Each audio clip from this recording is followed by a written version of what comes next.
నైరుతి రుతుపవనాలు మన దేశంలోకి వచ్చినాయి అబ్బా. అరేబియన్ సముద్రంలో కొన్ని ఏరియాలు, బంగాళాఖాతంలో కొంత, అండమాన్ నికోబార్ దీవులకు వచ్చినట్టు సాటింపేసిండ్రు వాతావరణం శాఖ ఆఫీసర్లు. ఓ 10 రోజులైతే కేరళం దాకా, ఆడికెంచి చిన్నగా మన తెలంగాణ మీదకి వస్తాయి ఆనతెప్పలు.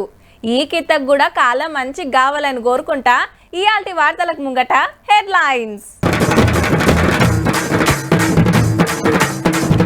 క్లిష్ట పరిస్థితుల్లో ఉన్నదట దేశం, పొదుపు పాటించాలని సందేశం.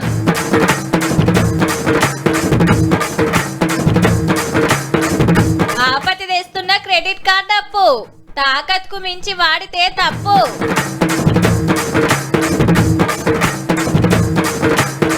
ఆమ్దాని ఫస్ట్ ర్యాంకుల నర్సన్న, సెకండ్ ఉన్నాడు ఏములాడ రాజన్న.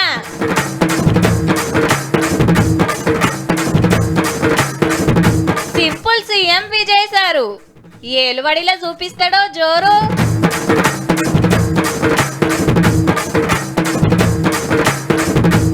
తొక్కు పెట్టుడు నేర్పబడును. అరుణన్న పచ్చడి నేర్చుకుందామని ఎందుకు అనుకున్నదే? మామిడి పెట్టింది వారం క్రితం, ఆకంటే బాగా చేద్దామని వచ్చాను. ఏం కాదు, మంచిగా ఉంటుంది.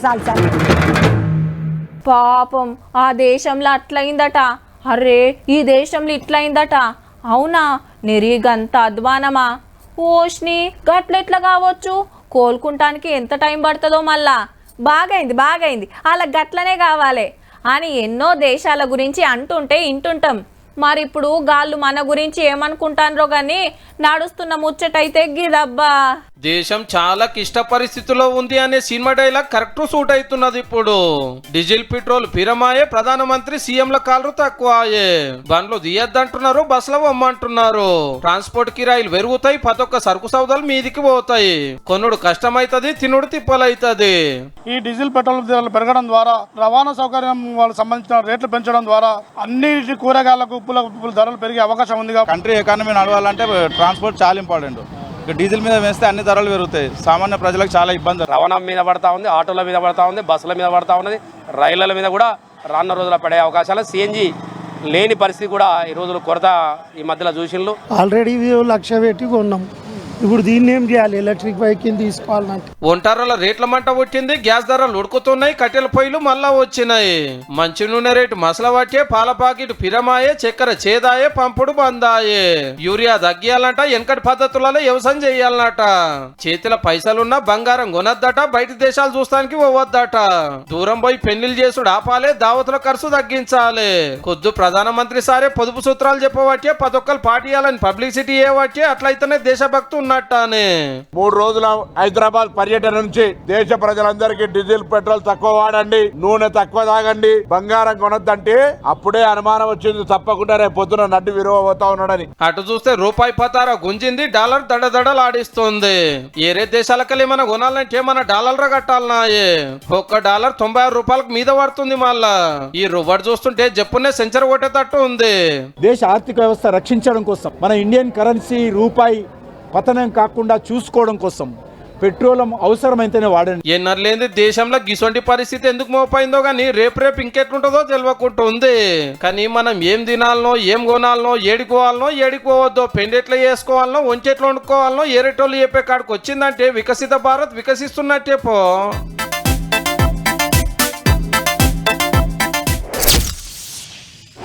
హలో మేడం, మీ బ్యాంక్ డీటెయిల్స్ చెక్ చేశాం, బాగున్నాయి. మీరు ఫ్రీ క్రెడిట్ కార్డుకు ఎలిజిబుల్ ఉన్నారు. లైఫ్ టైం కార్డు మీరు ఓకే అంటే ఎలాంటి పేపర్ వర్క్ లేకుండా ఇష్యూ చేస్తాం మేడం అని అన్నదబ్బా ఒక ఆమె ఫోన్ చేసి. అచ్చా అట్లనా, మంచిది. కానీ ఆల్రెడీ నాకు 2 కారెట్లు ఉన్నాయి, గట్టిగానే గీకినా. ఆ బిల్లులు కట్టుడే అయితలేదంటే ఇంకోటి ఏం చేసుకోవాలనమ్మా, నాకు కారెడొద్దు ఏమొద్దు అని ఫోన్ కట్ చేసిన. అంతే కదా మరి. నీ పార్సుల పైసలు లేకుంటేంద్రా క్రెడిట్ కార్డ్ ఉండనే ఉండే. చలో మామా షాపింగ్ చేద్దాంపా, అప్పు కార్డ్ గీక్త కథం. అరే నీ క్రెడిట్ కార్డ్ ఇయ్యరాద్రా, కొత్త ఫోన్ తీసుకుంటారా, ఆఫర్ ఉందట. ముందైతే గీకురా బై, వెనక షిరి ఈఎంఐ పెడతామాయి గాని అంటుంటారు.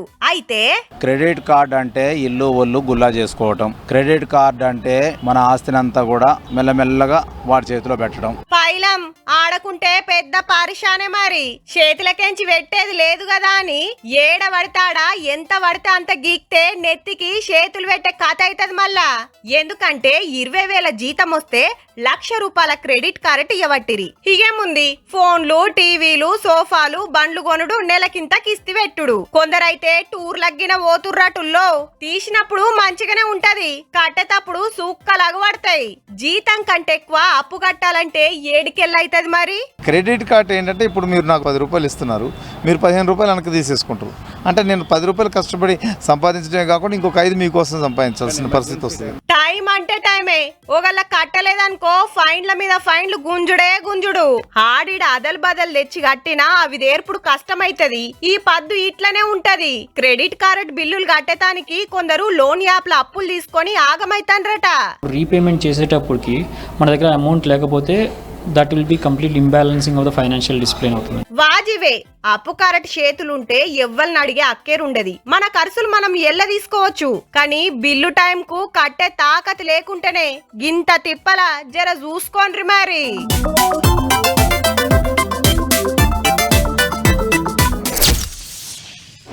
అద్దాల బంగ్లా, ఏక్ నెంబర్ కారు, ఖద్దర్ బట్టలు, వెనకాల 20 మంది కార్యకర్తలు, తీరొక్క రుచుల భోజనాలు. కారు బయలుదేరిందంటే కిలోమీటర్ దూరం కెంచే ట్రాఫిక్ ఆపేషుడు. ఓ చిన్న ఉండదబ్బా పెద్ద లీడర్ల కథ. పవర్ అంటే ఏందో, పతారా అంటే ఏందో చూపిస్తారనుకో రాదుండ్రి. ఎమ్మెల్యేలు ఎంపీలే గిట్లుంటే ఇక మంత్రులు ఎట్లుండాలి, వాళ్ళ మీదుండే ముఖ్యమంత్రులు ఎట్లుండాలి? మరి గీసారేంది? దేశంలో సింపుల్ సీఎం అంటే విజయ్ సారే అయ్యేటట్టుండు. సచివాలయానికి ఇంటికాంచెలే సర్ది తెచ్చుకుంటున్నాడు. మళ్ళా మీటింగ్ల మీద మీటింగ్లు పెట్టినాక టిఫిన్ బాక్స్ తింటుండడానికి ఈ ఫోటో చెక్కలు కొడుతుంది. సీఎం సార్ సిట్ కేసుడే కాదు, చూస్తే చాలు కమ్మటి వంటలు తీరొక్కటి ఉరికొస్తాయి. కానీ ఇంటికాంచెలే తెచ్చుకుంటుండట. ఈ ఎటు చూడండి, ఒకటే తోవ, ఆ లైన్ లో ముఖ్యమంత్రి గారి బండ్లు, ఆ లైన్ లో పబ్లిక్ బండ్లు. నా కోసం ట్రాఫిక్ ఆపద్దని చెప్పుడే కాదు, అది పక్కా అమల్లో పెడుతున్నాడు కూడా. మన దేశంలో లీడర్ అంటే ఇస్త్రీ నల్గని తెల్ల అంగి, తెల్ల పాయింట్, లేకుంటే పంచే. ఖద్దర్ బట్టలలో కడక్ కడక్ కొడతారు. అయితే విజయ్ సార్ సూటు బూట్ వేసుకొని పెద్ద ఆఫీసర్ లెక్కనో బిజినెస్ మ్యాన్ లెక్కనో వస్తున్నాడు. గడ్డం తెల్లవడ్డా నెత్తిన నెరిచినా అట్లనే తిరుగుతున్నాడు, గాని రంగు వేస్తలేడు, ముఖానికి మేకప్ వేస్తలేడు. ఏడికి వచ్చినా పోయినా యువలం కలిసినా నిమ్మలంగా మెసులుతున్నాడు, ఆత్రమాత్రం చేయకుండా. చూస్తుంటే ఏలు అడిగినా కొత్తగానే ఉండేటట్టు ఉంది. బళ్ళు గుళ్ళకు బస్టాండ్లకు దగ్గరున్న 700లకు మీద వైన్స్లకు తాళం పెట్టించుడే కాదు, 21 ఏళ్ళు నిండితేనే మందమ్మాలనే రూల్ తెచ్చిండు. జ్యోతిష్యునికి స్పెషల్ ఆఫీసర్ పదవి ఇచ్చుడేందని ప్రతిపక్షాలు అనుడే ఆల్చం ఎవలతోటి అనిపించుకోవద్దని ఎమ్మటే తీసేసే. సీఎం సీట్లకు రాగానే పాత సీఎం స్టాలిన్ సార్ ఇంటికి పోయి కలిసి వస్తే రాజకీయం ఇట్లా కూడా ఉంటుందా అనుకున్నారు చాలా మంది. అట్లనే కులాలు, మతాలు, పార్టీలు, జెండాలు చూడకుండా నాకు అందరు ఒకటి అని సందేశం ఇచ్చిండు. 5 పార్టీల సపోర్ట్ తోటి ముఖ్యమంత్రిగా ప్రమాణం చేసి వారం అయింది. ఇక రేపు ఎట్లుంటుందో. అయితే తమిళనాడులో పార్టీ వేయటంగానే విజయ్ సార్ సీఎం అయిందని ఈడ పవన్ కళ్యాణ్ సార్ కు 10 ఏళ్ళైనా చిన్న సీఎం కానే ఉన్నాడు. అది కూడా ఏరే పార్టీ తోటి పొత్తు పెట్టుకుంటే అని కొందరు ఎడ్డిస్తున్నారు కదా. ఊళ్ళో పెళ్లికి ఏదో హడావుడి ఉంటారు కదా.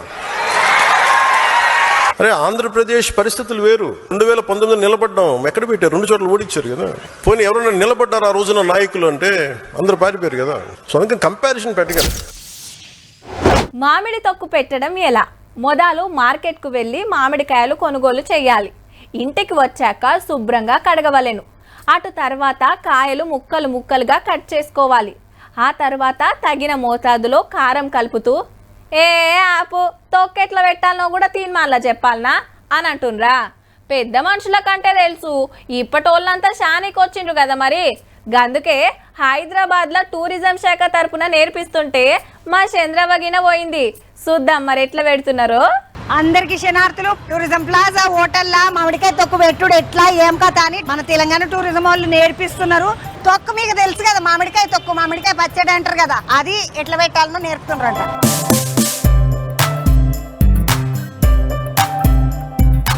ఓ తొక్కులు పెట్టేటోళ్ళు అందరూ కుర్చీలు వేసుకొని కూర్చున్నారేమో. వెనకటికి మేము తొక్కు పెట్టాలని అంటే ఆడికిడికి సాప వేసుకొని మామిడికాయలు అన్ని వరుసుకొని బట్టలు వేసి తుడుచుకుంటా చేసుకుంటా చేద్దాము. నేను కూడా తొక్కు పెట్టి నేర్చుకోనికి వచ్చిన. ఓ కంపల్సరీ మీరు కూడా చేయాలి. ఇప్పటి వరకు 200 మంది వచ్చిండ్రా. ఓ దీనికి జెంట్స్ ఎక్కువ పార్టిసిపేట్ చేసిండ్రు, మొగాళ్ళు ఎక్కువ పార్టిసిపేట్ చేస్తున్నారు. అయ్యరా మా ఆడలు పెడతలేరా? ఒక్కసారి ఇక్కడ చూస్తే తొక్కుకు కావాల్సిన వస్తువులు గిసుంటే బుడ్డ చాట చిన్నగా ఉన్నప్పుడు నా దగ్గర ఉండే. అబ్బాయి ఎంత ముద్దుగా ఉన్నది కదా, చిట్టి ఎడ్ల బండి ముద్దుగా ఉన్నది. పోర్లను ఇట్లా తీసుకొచ్చిన ఉంటే మస్తు పోటోలు దిగుదురు కావచ్చు ఇవన్నిటిని చూస్తే. ఇక ఇంట్లోకి పోతున్నా మామిడికాయ తొక్కి ఏందో చూసుకుందామండి. మంచిగా అనిపిస్తున్నది ఇది ఇలా పడితే. ఈడనేమో మీరు అన్ని రెడీ చేసి గిన్నెలలో పెట్టేసి మీద కలుపుడు అన్నట్టుగా చెప్తున్నారు. హైదరాబాద్ లో లేడీస్ కొంచెం వాళ్ళు ఎంజాయ్ చేయాలి కదా, మొత్తం అన్ని ముక్కలు కొట్టుడు కదా అని నేను రాత్రి అంతా కూర్చొని ముక్కలన్నీ మంచిగా కొట్టి ముక్కలన్నీ మంచిగా తూడ్చి రెడీ పెట్టినాను. నేను ఇక్కడ పసుపు వేసారు, తర్వాత మనము ఆవాల పొడి. అరే చిన్నప్పుడు ఆ పచ్చళ్ళల్లో తీస్తే ఆ మెంతులు ఏరుకొని తినేటువంటి వేడి వేడి అన్నంలో ఇట్లా నెయ్యి వేసుకొని దీన్ని వేసుకొని తింటే అది తిరిగిపోతుంది. అన్నయ్య చెప్తుంటే మళ్ళీ నోరు ఊరుతున్నది. నీకు మొదలు ముందు పచ్చడి పెట్టుడు వచ్చా? వచ్చి కానీ అంత బాగా నిల్వ ఉంటుందో ఉండదో అని భయం. ఖరాబ్ ఇట్లా అయితే మస్తుగా అన్ని పిరమేనా మొత్తం తీసుకునే తెలుగచ్చా? ఎక్కడికెళ్ళి? కలకత్తా వాళ్ళు. కలకత్తా బెంగాలీ అంట. అమ్మ do you know about this పచ్చడి? Yes, we like it. My son's favorite. That's why I want to make it. ఇక్కడ తల్లిని చూడండి, అక్కడ పిల్లని చూడండి, అక్క జైలలో ఉన్నారు ముద్దుగా. నీకు పచ్చడి పెట్టుడు ఎరకనా? తెలీదు, ఇప్పుడే ఫస్ట్ టైం. ఏమేమి వేసినావు పెట్టా ఇంట్లో ఇప్పుడు పచ్చట్ల? ఆవాలు, మెంతుల పొడి, జీలకర్ర పొడి, కారం, ఉప్పు, వెల్లుల్లి, నూనె, పసుపు. నీవు ఇంట్లో చేసిన దానికి దీనికి ఏమైనా తేడా ఉందా? అల్లం వెల్లిగడ్డ పేస్ట్ ఏదైతే ఉంది కదా అది కొంచెం ఎక్కువ అనిపిస్తుంది. ఆ ఫ్లేవర్ వేరేగా ఉంది, డిఫరెంట్. ఓహో, ఇద్దరు ముద్దుగా घर में बनाते हैं ऐसे? नहीं पहली बार ऐसा. Very valuable points here. Very valuable how to preserve it. That is actually I know how to prepare, but how to preserve it I got lot of knowledge. అరుణన్న పచ్చడి నేర్చుకుందామని ఎందుకు అనుకున్నవే? మామిడి పెట్టింది వారం క్రితం, ఆకంటే బాగా చేద్దామని వచ్చాను. చూసిండ్రా, ఇట్లుండాలి. మంచిగానే వచ్చిందా? వాసన చూడండి వచ్చిందా? తెలంగాణ స్మెల్ వచ్చిందా? వచ్చింది. అమ్మ ఇప్పుడు నువ్వు నేర్చుకోనికి వచ్చినవా? నేర్చుకోనికి అని కాదు కానీ అమ్మ అడిగేటప్పుడు చూశాను, చేసిన పెడతాను కూడా అప్పుడప్పుడు. పాత గుర్తులు నెమరు వేసుకోవడానికి వచ్చింది. అయ్యో, మీరు అందరు కలిసి పెడతారు, ఎప్పుడు నా పరిస్థితి ఏమది? ఏం కాదు, మంచిగా ఉంటుంది. చాలు చాలు. అమ్మ ఉప్పు కారం అంత ఎగ్దమంది. బాగుందా? ఇది తక్కువ ఉన్నది అనేది ఏం లేదన్న. ఇప్పుడు మనం 1200 ఫీజు కట్టినామంట కదా? అవునండి, మొత్తం అన్ని వాళ్ళే అరేంజ్ చేశారు. జాడి కూడా మీకేనంట కదా? అవును, జాడి కూడా ఇచ్చిండ్రు. జాడీలో నిండా మనం పెట్టుకున్న పచ్చడి మనకే ఇచ్చిండ్రు. టూరిజం చైర్మన్ రమేష్ అన్న, పటేల్ రమేష్ రెడ్డి అని ఉంటాడు కదా, ఆయన కనబడ్డాడు. అన్న నమస్తే. నమస్తే. బాగుంది. ఇంతమంది ఆడవాళ్ళని అందరిని పిలిపించి తక్కువ పెట్టిస్తున్నాం. ముఖ్యంగా మన నాయనలు కానీ తాతలు చూసినట్టయితే ఆ రోజులలో అన్నంలో కూర ఉండేది కాదు, ఈ తొక్కుతోటే తిని వాళ్ళు జీవితకాలం బతికిండ్రు, ఆరోగ్యంగా బతికిండ్రు.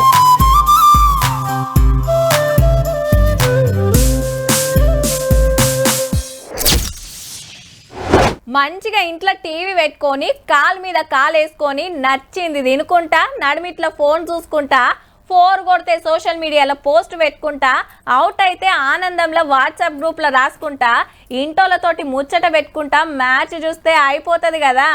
మళ్ళా టికెట్ల రేట్లు గిన పెంచి పడేసిరి.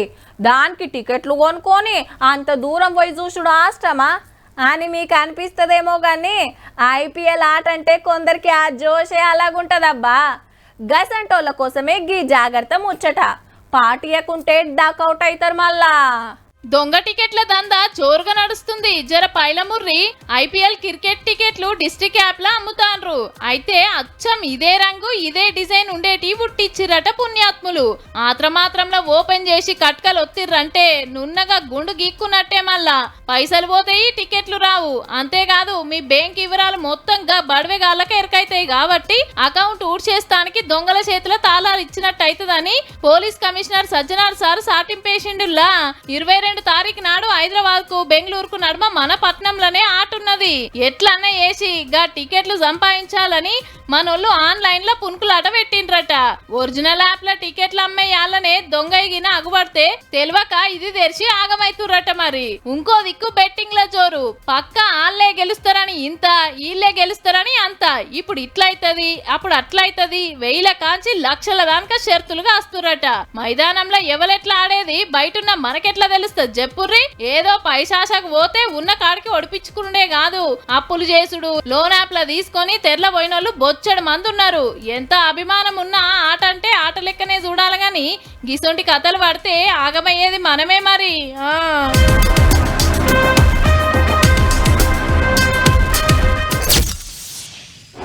ఏ పోరలకు తాతిల్లేనాయే, పోయొద్దాం రా రాదొదినే. ఏమన్నా చేతికించి బస్ కిరాయిలు పెట్టుకునేది ఉందా? కావాలంటే అన్న నేను అడుగుతుంది. మా ఓడు 10th పాస్ అయితే గుండు కొట్టిస్తా అని మొక్కిన, పోయి రావాలి కదక్క మరి. మా ఆయన రాడితి, మనమే పోదాం, ఈడ బస్ ఎక్కితే ఆడ దిగితిమి. కాకా లడ్డూలు కావాలంటివి కానీ ఎన్ని దేవాలో మొదలే చెప్పు ఏమంటున్నా అని చాలా మంది గుళ్ళ బాట పడతాన్రుల్లా. మరి ఇప్పటి వార్త ఏంటంటే తెలంగాణలో బగ్గ సంపాదిస్తున్న దేవుడెవలో ఎరకనా? ఇంకెవలు మన యాదగిరిగుట్ట నరసన్నే. ఏడాదికి 93,87,00,000 రూపాయలతోటి ఫస్ట్ ర్యాంక్ కొట్టేసిండుల్లా. ఇక 73,43,00,000 ఎమ్లాడ రాజన్నది 2వ ర్యాంకు. 50 కోట్ల మీద సంపాదిస్తున్నది నరసన్న రాజన్న ఇద్దరే మరి. ఇక భద్రాచలం రాముల వారు 31 కోట్లు, కొండగట్టు అంజన్న 21 కోట్లు, కొమరెల్లి మల్లన్న 20 కోట్లు, బాసర సరస్వతమ్మ 17 కోట్లు, బల్కంపేట ఎల్లమ్మ 12 కోట్లు, జూబ్లీ హిల్స్ పెద్దమ్మ 12 కోట్లు, చెరువుగట్టు రామలింగేశ్వరుడు 9 కోట్లు, కర్మన్ గట్టు హనుమంతుడు 8 కోట్లు. మన గుళ్ళు గోపురాల షాకోళ్లే చెప్పిండ్రు ఏడాదిలా ఏ గుడికి ఎంత ఆమ్దాన్ వచ్చిందో. 689 గుళ్ళు దేవాదాయ శాఖ కిందుంటే 556 కోట్లకు మీదొచ్చిందట ఆమ్దాని. దర్శనం టికెట్లు, హుండి కానుకలు, ప్రసాదాలు, స్పెషల్ పూజలకు వచ్చిన పైకం లెక్క పెడితే గింత తేలిందన్నట్టు. భక్తులొచ్చుడు బగ్గ వెరిగిందటుల్లా మరి. అంతా మహాలక్ష్మి పుణ్యమే. అమ్మలక్కలంతా పుక్కట్ల పుణ్యక్షేత్రాలకు తీర్థయాత్రలకు ఓవట్టిరి. నాయనమ్మలు అమ్మమ్మలు ఓ మలక, పెద్దమ్మలు చిన్నమ్మలు ఓ మలక, అక్కలు చెల్లెండ్లు వదినలు మరదండ్లు దోస్తులు చుట్టాలు ఇంకో మలక. ఎట్లా పోయేటోళ్ళు అట్లా పోతాన్రు. బస్ కిరాయిలకు ఏ కాన ఖర్చు లేకుండా ఆమ్దాని మంచిగొస్తుంది కాబట్టి గుళ్ళకాడ సౌలతులు ఇంకింత వెంచుండ్రి సార్లు. గా తుర్తిలా ఇంకింత ఎక్కువ చదివిస్తారు గాని.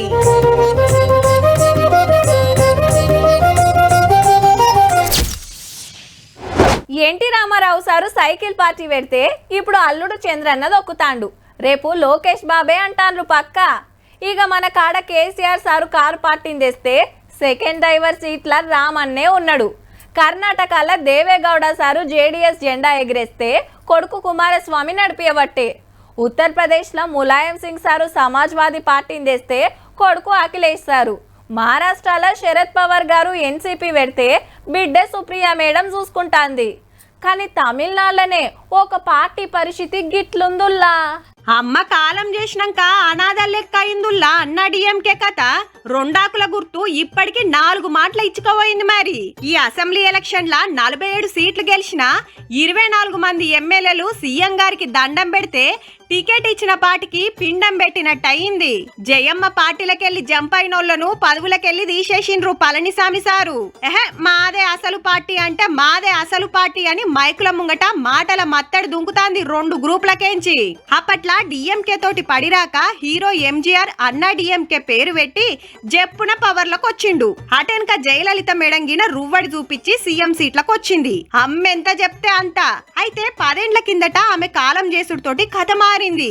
ముఖ్యమంత్రి అయిదామనుకున్న శశికళ పాత కేసులు చేయవట్కే జైలుకు పోంగనే అమ్మో వచ్చినాక పెత్తనం చేస్తట్టుందని పార్టీలకెళ్లి సస్పెండ్ చేసిండ్రు. కానీ సీఎం పళనిసామికి చిన్న సీఎం పన్నీర్ గారికి లొల్లి ఉట్టి 2 గ్రూపులై ఆఖరికి పళనిసామి సారే పెబ్బయిండు. ఎలక్షన్ల ఓడి మాజీ అయిండు. ఇక చిన్నమ్మ బెయిల్ మీద బయటికొచ్చిన పార్టీల సందు దొరకక కొత్త జెండా ఎగరేసింది. నడిమిట్ల జయం అల్లుడో పార్టీ పెట్టి ఆయన కొంత రాజకీయం చేయబోయిండు. మొన్నటి ఎలక్షన్లకు ముంగట ఆ పార్టీలో ఉండనని పన్నీర్ గారు కన్నీరు పెట్టుకుంటా డిఎంకేల షేరికై ఎమ్మెల్యే అయ్యిండిగా. ఇక ఇప్పుడు అమ్మ పార్టీల ఇంకో గ్రూపు మోపై టీవీకే దిక్కొస్తే అంత ఆగమాగం జగన్నాథం. అంటే జయలలితకు వారసులు లేనందుకు పార్టీని నడిపే కరెక్ట్ నాయకుడు లేనందుకు సినిమా లెక్కనే నడుస్తుందన్నట్టు.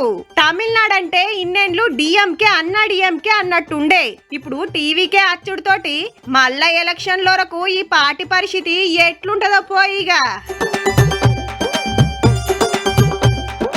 చూసిండ్రు కదా. ఇక ఇయాల్టి తీన్ తీన్మార్ వార్తలు ఉంటాం మళ్ళా. నమస్తే.